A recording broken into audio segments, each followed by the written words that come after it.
You want to make sure you're in the room where that happens. And when you arrive, they'll want to know which party's primary you are going to vote in. Ron Trevino explains why. Why can you vote in the Texas primaries even if you aren't registered with a party? Unlike some other states, Texas has open primaries. What does that mean? When you register to vote in Texas, you don't have to pick a party. When it comes to primaries, you can show up at the polls and a worker will ask you which primary you want to vote in.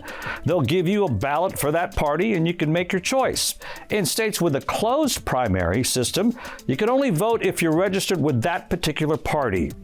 You do have to make a choice, though. You can't vote in both primaries, and you have to stick with that party for the election cycle, which really means if there's a runoff in that primary, you can only vote in the runoff of the party you voted for in the primary. For example, if you voted in the Republican primary, you can only vote in the Republican primary runoff. This year's primary runoff is May 28th.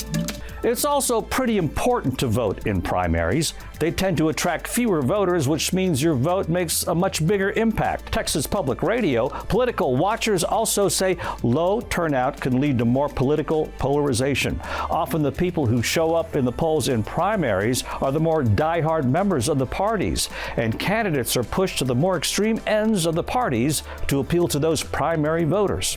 With a Y, I'm Ron Trevino.